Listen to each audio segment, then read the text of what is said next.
So ஆங்கில புத்தாண்டுலாம் வந்து சிறப்பாக நம்ம அனைவரும் கொண்டாடி இருப்போம்னு நினைக்கிறேன். இப்பொழுது பார்த்திங்கன்னா நம்ம தை மாதம் 2026 பார்த்திங்கன்னா இப்போது தை மாதம் வந்திருக்கு. ஸோ இந்த தை மாதத்தின் சிறப்புகள் என்னென்ன இருக்குது, மேலும் பார்த்திங்கன்னா இந்த தை மாதத்தில் 12 ராசிக்காரர்களுக்கும் 27 நட்சத்திரக்காரர்களுக்கும் என்னென்ன சிறப்புகள், என்னென்ன பாதிப்புகள், சரிங்களா, யார் உச்சத்தை தொட போகிறார் அப்படின்ற விஷயங்கள் பற்றியும் இப்போ நம்ம இந்த வீடியோவில் பார்ப்போம். இந்த தை மாதம்னா தை மாதத்தின் சிறப்பு அப்படின்னு பார்த்தீங்கன்னா, இது நம்ம ஜனவரி மாதத்தில் 2026 ஜனவரியில் 15ஆம் தேதி வந்து தை மாதம் பிறக்குது.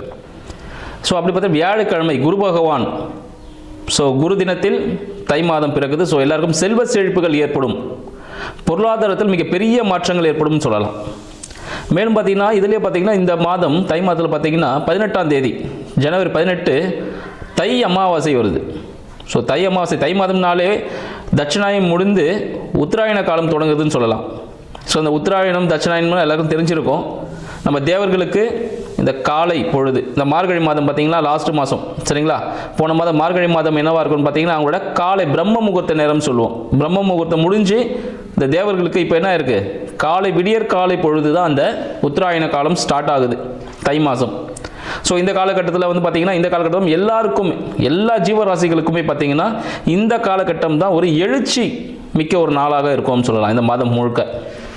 ஏன்னா பல பேர் பார்த்திங்கன்னா நம்மளே பார்த்திங்கன்னா புது வீடுக்கு கிரகபிரவேசம் பண்ணுறதுக்கு, கல்யாணத்துக்காக தேதி குறிக்கிறதுக்காக எல்லாம் வெயிட் பண்ணிட்டு இருப்பாங்க. கல்யாணத்துக்காக புதுமண தம்பதிகள் இணைவதற்காக காத்து கொண்டிருக்கக்கூடிய நேரம் வந்து பார்த்திங்கன்னா இந்த தை மாதம் அப்படின்னு சொல்லலாம்.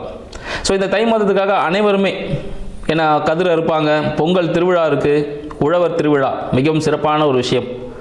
ஏன்னா இப்போ இந்த உழவன் இல்லைன்னா நம்மளால் எந்த விதமோ பொருளையும் சாப்பிட முடியாது, எதையும் யூஸ் பண்ண முடியாது. ஸோ அவங்களுக்குலாம் ஒரு நன்றி தெரிவிக்கக்கூடிய காலகட்டமாகவும் இந்த தை மாதம் இருக்குதுன்னு சொல்லலாம். சூரிய பகவானுக்கு நன்றி செலுத்தும் விதமாக இந்த தை மாதத்தில் பொங்கல்லாம் வச்சு சிறப்பாக நம்மளோட தென்னிந்திய பகுதியில் நம்ம சிறப்பாக பண்ணிகிட்ருக்கோம். இது மட்டும் இல்லாமல் இப்போ உலகம் ஃபுல்லாக எல்லாத்துலேயுமே கொண்டாட ஆரம்பிச்சிருக்காங்க. அது மட்டும் இல்லாமல் பார்த்திங்கன்னா இந்த உத்தராயண காலத்தில் இந்த தை அமாவாசை வருது பாருங்கள். இந்த தை அமாவாசை அன்னைக்கு என்ன பண்ணோம், இதுக்கு முன்னாடி அமாவாசைலாம் வந்துடுச்சு, மாலை அமாவாசைலாம் முடிஞ்சிடுச்சு, இப்போ தை அமாவாசை வருது. ஸோ மாலை அமாவாசை டைமில் ஏதாவது பண்ண முடியல அப்படின்னும் போது இந்த தை அமாவாசை இந்த காலகட்டத்தில் கண்டிப்பாக பார்த்திங்கன்னா நம்ம முன்னோர்கள் இறந்தவர்கள், சரிங்களா, அவங்களோட பிள்ளைகளையோ சொந்தக்காரங்களும் பார்க்கறதுக்கு வருவதான வாய்ப்புகள் உண்டு. அதனால் இந்த காலகட்டத்தில் மறக்காமல் தை அமாவாசையில் வீட்டில் படையல் வச்சு, ஸோ ஒரு துணி, சரிங்களா, ஸோ எப்போ பார்த்திங்கன்னா ஒரு சேலை, ஒரு வேட்டி, டவல் இது மாதிரி தான் வச்சு படைக்கணும். சேலை கூட ஒரு ஜாக்கெட் பெட்டி இது மாதிரி வச்சு தான் கடவுளுக்கு படைச்சிட்டு, கடவுளுக்குனா நம்ம முன்னோர்கள், ஏன்னா அவங்க தானே இப்போ கொடுத்த காக்க போகிறவங்க. ஸோ அவங்களுக்கு வச்சு படைச்சிட்டு அது மூலயமா, சரிங்களா, 4 பேருக்கு ஒரு முடிஞ்ச அளவுக்கு ஒரு 3 பேருக்கோ இல்லை 5 பேருக்கு இல்லை ஒரு 9 பேருக்கு உணவு தானம் பண்ணுங்கள். உணவு தானம்னா யாருக்கு தேவை இருக்கோ, இப்போ கோவிலில் கொடுக்குறாங்க பாருங்கள், அது வந்து பிரசாதம், அது வீட்டிலே சமைச்சு வச்சுட்டு வந்திருப்பாங்க, அங்கே ஒரு பிரசாதமாக அதை வாங்கிக்கிறாங்க கடவுள்கிட்டேருந்து. பட் இந்த உணவு தானம் அப்படின்னு சொல்லும்போது பார்த்தீங்கன்னா யாருக்கு தேவை இருக்கோ, அன்றாட உணவே கிடைக்க முடியாமல் இருக்கும் சில பேருக்கு, ஸோ அவங்களுக்கு கொடுக்கறது மூலமாக நம் முன்னோர்களுக்கு இது நம்மளோட காலகட்டத்தில் செய்ய முடியாத சில விஷயங்கள் இருந்திருக்கும், சூழ்நிலைகள் தடுத்திருக்கும், அந்த விஷயங்கள்லாம் நிவர்த்தியாகி அவங்க மனது குளிரும். ஸோ அதனால் கண்டிப்பாக தை அமாவாசைக்கு முடிந்த அளவில் உணவு தானம் பண்ணுங்கள். ஒருத்தருக்காவது வாங்கி கொடுங்க. அதோட வேல்யூ வந்து எவ்வளோ இருக்கணும்லாம் இல்லை, 5 ரூபா இருக்கலாம், 10 ரூபா இருக்கலாம், 500 ரூபா இருக்கலாம், 5000 ரூபா இருக்கலாம், என்ன வேணாலும் இருக்கலாம். ஒருவரோட பசி ஆற்றுங்கள். என்னால் சாப்பாடெலாம் வாங்கி தர முடியாதா, நானே கஷ்டத்தில் இருக்கேன் அப்படின்றீங்க, பரவாயில்ல, ஒன்றும் பிரச்சனை இல்லை. வீட்டில் சமைக்கிற சாப்பாடை, சரிங்களா, காகத்திற்கு வைக்கலாம். ஸோ வீட்டு வெளியே காக்கா வரும் பார்த்தீங்களா, காக்காவுக்கு வைக்கலாம். அதுவும் முடியலையா, சின்ன எறும்புகள்லாம் குட்டி குட்டியாக எறும்பு, அந்த எறும்புகளுக்கு உணவளிக்கலாம். ஸோ இந்த தை மாதத்தில் முடிந்த அளவு என்ன பண்ணணும், ஸோ உணவு தானியங்கள், அதை உயிரினத்தை, எந்த உயிரினம் தான் பரவாயில்ல, அளவுகள்லாம் இல்லை, எறும்பு கொடுத்தாலும் சரி, பசுமாடு கொடுத்தாலும் சரி, காகத்துக்கு கொடுத்தாலும் சரி, இல்லை மனிதர்களுக்கே கொடுத்தாலும் சரி. ஏன்னா கடவுள் வந்து தனியாக வரமாட்டார், மனித உருவில் தான் வருவார். அப்போ நம்ம தான் வந்து யாருக்காவது உதவிகள் செய்யணும் அப்படின்ற விஷயத்தையும் வந்து இந்த தை மாதத்தில் நம்ம கண்டிப்பாக கடைப்பிடிக்கணும். உழவர்கள் அனைவருக்கும், யாரெல்லாம் விவசாயம் செஞ்சுட்டு இருக்காங்களோ, உற்பத்தி துறையில் இருக்காங்களோ, எல்லாருக்கும் ஒரு நன்றி செலுத்தணும் நம்மளும், சரிங்களா. ஸோ மற்றவங்க தான் பண்ணணும் இல்லை, நம்ம அனைவருமே அவங்களுக்கு வந்து நன்றி கடன் பட்டவர்கள், உழவர்களுக்கு எல்லாமே அவங்கள நன்றி கடன் செலுத்த வேண்டிய மாதமாக எப்பவுமே நன்றி கடன் செலுத்தணும். இந்த நாள் ஒரு குறிப்பிட்ட நாள், நம்ம பர்த்டே கொண்டாடும் பார்த்தீங்களா, அது போல் ஒரு நாள் தான் இந்த நாள். கண்டிப்பாக அவங்களுக்கு நன்றி செலுத்தணும். உள்நாட்டு, சரிங்களா, உள்நாட்டு உற்பத்தியில் ஆன பொருட்களை வாங்குவதை ஒரு கடமையாக வச்சுக்கணும்னு நினைக்கிறேன் இந்த வருடத்தில் அனைவருக்கும். இதை என்னோட ஒரு தாழ்மையான வேண்டுகோளாக கூட வச்சுக்கோங்க. மேலும் பார்த்தீங்கன்னா இந்த காலகட்டத்தில் நிறைய பேர் தொழில் தொடங்குறதுக்காக காத்துட்ருப்பீங்க. அதுக்காக நல்ல நேரங்களை குறித்து உங்களுக்கு சாதகமான, உங்களோட சுய ஜாதகத்துக்கு சாதகமான, சரிங்களா, ஸோ அந்த ஜாதகத்துக்கு சாதகமான தேதிகளை குறித்து உங்களோட சுய தொழில்கள், இல்லை வேலைக்கு ஜாயின் பண்ண போகிற டேட்டு, புது வீட்டுக்கு போக போகிறீங்களா அதுக்காக வாழ்த்துக்கள், திருமணத்தில் இணைய போகும் தம்பதிகளுக்கு வாழ்த்துக்கள், இது எல்லா விஷயங்களும் சமய சடங்குகள் எல்லாமே பாரம்பரிய முறைப்படி இந்த தை மாதத்தில் அனைவருக்கும் சிறப்பாக நடைபெற அடியேனின் வாழ்த்துக்களும் 2026 ஆங்கில புத்தாண்டு நல்வாழ்த்துக்கள். மீனராசி அன்பர்களுக்கு இந்த 2026 பிறக்கக்கூடிய தை மாதம் எத்தகைய சாதக பாதக பலன்களை தரப்போகுதுன்னு பார்க்கலாம். இந்த 2026 பிறக்கக்கூடிய தை மாதம் மீனராசி அன்பர்களுக்கு ராசியின் அதிபதி 1க்கும் 10க்கும் அதிபதியான குரு பகவான் 4ல் இருக்கார். அப்போ கடந்த சில மாதங்களாக அவர் 4ல் இருக்கார். இப்போ 5ல் போயிருந்தார், திருப்பி 4க்கே வந்துட்டார். அப்போ என்ன ஆகும் மீனராசி அன்பர்களுக்கு? மீனராசி அன்பர்களுக்கு இந்த தை மாதம் ஒரு ஜாக்பாட் மாதம்னே சொல்லலாம். ஏன்னு பார்த்தீங்கன்னா குரு பகவான் 4ல் இருக்கார். அப்போ வீடு சார்ந்த விஷயத்தில் சிறிய திருத்தங்கள் ஏற்படும். வீட்டில் சின்ன ஒரு ஆல்ட்ரேஷன் ஒர்க் நடக்கலாம். இதுவரை வீட்டில் இருந்த சில பிரச்சனைகள் சால்வ் ஆக போகுது, தீர்வு கிடைக்க போகுதுன்னு சொல்லலாம். மேலும் பார்த்தீங்கன்னா 10க்கும் அதிபதி அவர் தான். தொழில் சார்ந்த இடத்துல இருந்த சிறிய பிரச்சனைகள் எல்லாமே தீரப்போகிறது அப்படின்னு சொல்லலாம். இதற்கு சில பிரச்சனைகளை சந்திச்சிருப்பீங்க, அதெல்லாம் இப்போ சாஃப்டாக மாறி உங்களுக்கு சாதகமான ஒரு சூழ்நிலை ஏற்படுவதற்கான வாய்ப்புகள் உண்டு இந்த காலகட்டம். மேலும் உங்களுக்கு 2க்கும் 9க்கும் அதிபதியான செவ்வாய் பகவான் 11ல் இருக்கிறார். புதிய முயற்சிகளால் தந்தையின் அனுகூலத்துடன் உங்களுக்கு வெற்றி வாய்ப்புகள் காத்துட்ருக்கு. குடும்பத்தில் நீங்கள் உங்கள் செல்வாக்கு உயரப்போகுதுன்னு சொல்லலாம். மீனராசி அன்பர்களுக்கு வருமானம் கிடைக்கக்கூடிய மாதமாக இந்த மாதம் திகழப்போகுது. இதுவரை உங்களுக்கு இருந்த தடைகள் எல்லாமே தீரப்போகுதுன்னு சொல்லலாம். எல்லாமே ப்ராஃபிட்டாக மாறப்போகுது. குடும்பத்தின் மூலமாக ஒரு வருமானம் வரும் காலமாக இந்த தை மாதம் விலகப்போகுது. இது தந்தையாரிடம், தந்தை ஸ்தானத்தில் இருப்பவர்களிடம் ஆன்மீக சுற்றுலா செல்வதன் மூலமாக உங்களுக்கு வெற்றிகள் பெறப்போகிறீர்கள் சொல்லலாம். சமூகத்தில் உயர்ந்த அந்தஸ்து கிடைக்கக்கூடிய மாதமாக இந்த மாதம் மீனராசி அன்பர்களுக்கு இருக்க போகுது. இதுக்கு நீங்கள் என்ன பண்ணணும்? தந்தைக்கு தேவையான உதவிகள் செய்யணும். மேலும் பார்த்தீங்கன்னா 3க்கும் 8க்கும் அதிபதி சுக்கிர பகவான் 11ல் இருக்கிறார். அப்போ புதிய முயற்சிகளால் ஏற்பட்ட பிரச்சனைகள், இல்லை டாக்குமெண்டேஷன்ஸ் இஷ்யூவால் வந்த பிரச்சனைகள், இல்லை ஜாமீன் போய் நின்னது, கையெழுத்து போட்டது, இல்லை பணம் கடனாக கொடுத்தது, இல்லை ஷோல்டர் இஎன்டி ரிலேட்டடான பிரச்சனைகள், நரம்பு சம்மந்தப்பட்ட பிரச்சனைகள், தோல் சம்மந்தப்பட்ட பிரச்சனைகள், இதுலேருந்துலாம் உங்களுக்கு என்ன பண்ணும்? விடிவு காலம் கிடைக்க போகுது. இந்த பிரச்சனைகள், கோர்ட்டு கேஸ் வழக்குகள் எல்லாமே இப்போ உங்களுக்கு வெற்றியை தரப்போகுதுன்னு சொல்லலாம். ஏன்னா 11ஆம் பாவகத்தில் பார்த்தீங்கன்னா உங்களுக்கு சூரியன், புதன், சுக்கிரன், செவ்வாய் 4 பேரும் இருக்காங்க. வேற என்ன வேணும்? இந்த 4 பேரும் 11ஆம் ஸ்தானத்தில் வர்றதுனால உங்களுக்கு எல்லாமே வெற்றிகளை அள்ளி கொடுக்கக்கூடிய மாதமாக இந்த காலகட்டம். இதுவரை ஏதாவது ஒரு பணம் வரணும்னு வெயிட் பண்ணிருந்தீங்க, அந்த பணம் இந்த தை மாதத்தில் உங்களுக்கு கிடைக்கிறதுக்கான வாய்ப்புகள் உண்டுன்னு சொல்லலாம். 4க்கும் 7க்கும் அதிபதி புத பகவான் 11ல் இருக்கிறார். அப்போ வீட்டின் மூலமாக ஒரு வருமானம், தாயாரின் உடல்நிலையில் இருந்த பிரச்சனைகள் சால்வ் ஆகிட்டு நல்லாயிடுவாங்க. புதிய வண்டி வாகனம் வாங்குவதற்கான வாய்ப்புகள் ஏற்படும். அப்போ என்ன ஆகும் பார்த்தீங்கன்னா புதுசாக ஒரு வீடு வாங்குறதுக்கான வாய்ப்புகளும் உங்களுக்கு ஏற்படுவதற்கான வாய்ப்புகள் உண்டு.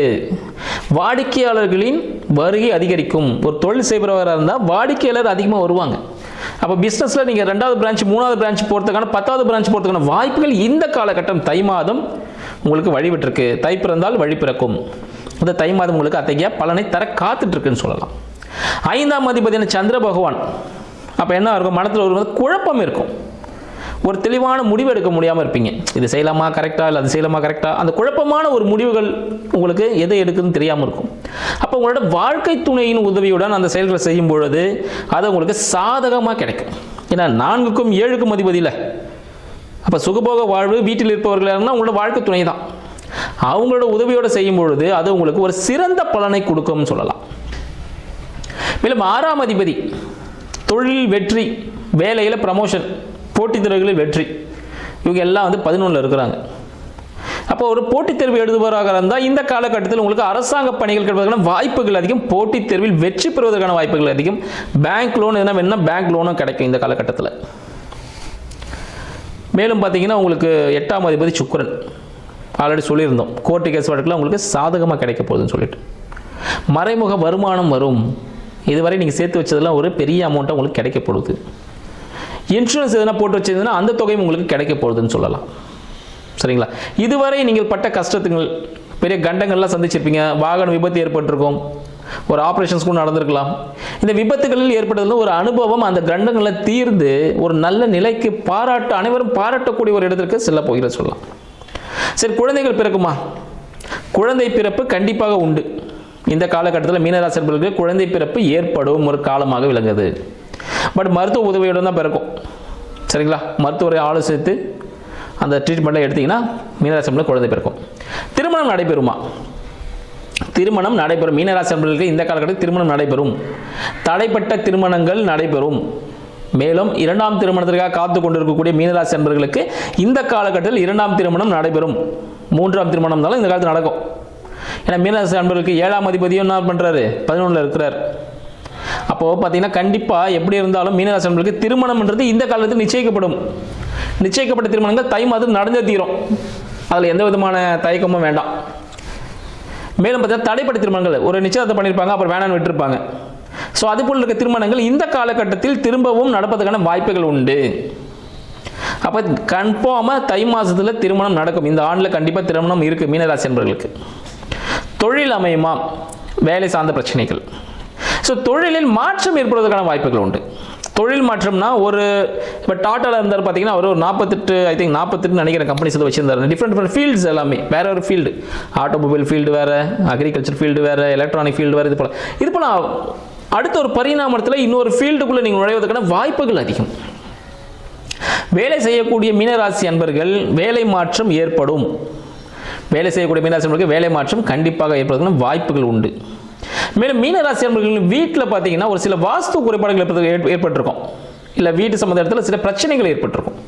அந்த பிரச்சனைகள் தீர்வதற்கான காலகட்டமாக திகழப்போகுது. தை மாதத்துக்கு அப்புறமா அந்த பிரச்சனைலாம் தீர்ந்துடும்.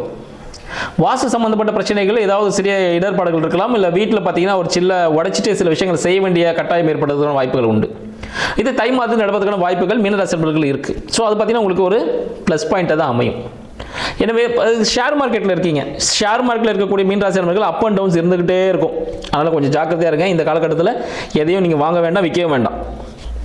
மீனராசி அன்பர்கள் இந்த தை மாதம் ஷேர் மார்க்கெட் ரிலேட்டடான விஷயங்களில் ஈடுபடுவதை குறைத்து கொள்ளும், தவிர்த்து கொள்ளும். முடிந்த அளவுக்கு தவிர்க்கிறது மிகவும் நல்லது. மீனராசி அன்பர்களின் குழந்தைகளின் உடல் உபாதைகள் ஏற்படுவதற்கான வாய்ப்புகள் உண்டு. உடல் அப்பப்போ சின்ன சின்ன ஃபீவர் மாதிரி வந்துட்டு போகிறதுக்கான சான்சஸ் உண்டு. ஸோ மருத்துவ உதவிகள் எடுத்தீங்கன்னா சரியாக போயிடும். பெரிய விஷயங்கள்லாம் ஒன்றுமே இல்லை. மேலும் பார்த்தீங்கன்னா உங்களுக்கு 12ஆம் அதிபதி, சரிங்களா, 12ஆம் அதிபதி சனீஸ்வர பகவான் உங்கள் ராசியிலே இருக்கிறார். அப்போ லாபங்கள் விரயமாகக்கூடிய காலகட்டம் சொல்லலாம். இந்த தை மாதம் லாபங்கள் விரயமாகக்கூடிய ஒரு காலகட்டம். அப்போ என்ன ஆகும்? விரயம்னா என்னது? லாபமாக இருக்குது, தொழில் லாபம் விரயமாகுதுன்னா ஒரு இன்வெஸ்ட்மெண்ட்டாக நீங்கள் பண்ணணும். இன்வெஸ்ட்மெண்ட் ஒரு புதுசாக ஒரு மிஷினரி வாங்கி போடலாம் கம்பெனிக்கு. இல்லை தொழிலாளர் நலன் சார்ந்த விஷயத்தில் அந்த அமௌண்ட்டை ஈடுபடுத்தலாம். ஒரு போனஸாகவோ, தொழிலாளர் நிதியாகவோ, இல்லை அவங்களோட கல்வி செலவுக்காகவோ, தொழிலாளர்களின் பசங்களோட கல்வி செலவுக்காக, இல்லை புதுசாக ஒரு பெரிய மிஷின்ஸு, இல்லை புது அப்டேட் எதனா பண்ணலாம், புது பிரான்ச்சஸ் ஓப்பன் பண்ணலாம். இல்லை தொழிலுக்காக ஹியூஜ் இன்வெஸ்ட்மெண்ட் எதனா நீங்கள் பண்ணிங்கன்னா அது ஒரு சக்ஸஸ்ஃபுல்லாக இருக்கும். இல்லை ஒரு கோல்டு கூட வாங்கி வைக்கலாம். ஏன்னா குரு பகவான் பார்த்தீங்கன்னா அவங்களோட விரயத்தை பார்த்துட்டு இருக்காரு. அப்போ சுப விரயமாக மாற்றணும்னு ஒரு ஐடியாவில் இருக்கிறாரு. அப்போ ஒரு வீடு கூட நீங்கள் வாங்கலாம். ஒரு அக்ரிகல்ச்சர் லேண்ட் ஒன்று வாங்கினீங்கன்னா நல்ல ஒரு இன்வெஸ்ட்மெண்ட்டாக இருக்கும். ஸோ இது போல விரயங்கள் உங்களுக்கு சுப விரயங்களாக காத்து கொண்டிருக்கிறது. இந்த மீனராசி அன்பர்களுக்கு பரிகாரம் அப்படின்னு சொன்னோன்னா என்ன பரிகாரம் உங்களுக்கு சிறப்பாக இருக்கும் அப்படின்னு பார்த்தீங்கன்னா, மீனராசி அன்பர்களுக்கு சர்க்கரை பொங்கல், சரிங்களா, வெள்ளிக்கிழமையில் சர்க்கரை பொங்கலை சூடாக சாப்பிடணும். சூடாக சாப்பிட்டீங்கன்னா ரொம்ப அருமையான பரிகாரமாக இருக்கும். சக்கரை பொங்கல் ஆறி போயிடுச்சுன்னா அதை உட்காந்து சாப்பிட்டுக்கூடாது. வெள்ளிக்கிழமையில் சக்கரை பொங்கலை சூடாக சாப்பிட்டீங்கன்னா உங்களுக்கு சூப்பரான விஷயங்கள் நடக்கும். இதுதான் பரிகாரமே. மீனராசி அன்பர்களுக்கு சர்க்கரை பொங்கல் பரிகாரம். வெள்ளிக்கிழமையில் மதியானம் சாப்பிட்டீங்கன்னா மிக சிறப்பு. காலையில் சாப்பிட்டீங்கன்னா 6 to 7 சாப்பிட்டீங்கன்னா ஃபஸ்ட் கிளாஸ்ன்னு சொல்லலாம். ஆனால் மீனராசி அன்பர்கள் வெள்ளிக்கிழமையில் சக்கரை பொங்கல் செஞ்சு சாப்பிடுங்க, நல்லா நெய் விட்டு. அதுதான் உங்களுக்கு பரிகாரமே. உடலில் கண்டிப்பாக உடற்பயிற்சியை கொஞ்சம் மேற்கொள்ளுங்கள். சோம்பல் அதிகமாக இருக்கும் இந்த காலகட்டத்தில், நல்லா சுகமாக இருக்கும் தூங்கணும்னு. ஆனால் தூக்கங்கள் கொஞ்சம் பாதிக்கப்பட்டிருக்கும். ஏன்னா விரையாதிபதி இருக்கார்ல சனீஸ்வர பகவான் லக்னத்தில் உட்காட்டார், ராசி இல்லையா உங்களுக்கு 12ல். 12ஆம் அதிபதி சனீஸ்வரன் உங்களோட மீன ராசியில் இருக்கிறனால தூக்கம் தூக்கக்குறைவு ஏற்படும். குழந்தைகள் மூலமாகவோ மன உளைச்சல் மூலமாகவோ தூக்கம் குறைவு ஏற்படும். ஆனால் நல்லா தூங்குங்க. பரிகாரம் நல்லா தூங்கணும். வெள்ளிக்கிழமை சக்கரை பொங்கல் சாப்பிடுங்க. இந்த 2026 தை மாதம் உங்களுக்கு அனைத்தையும் அள்ளி கொடுக்கக்கூடிய ஒரு மாதமாக திகழப்போகிறது. மீனராசி அடியனின் நன்றிகளும் வாழ்த்துக்களும். நன்றி.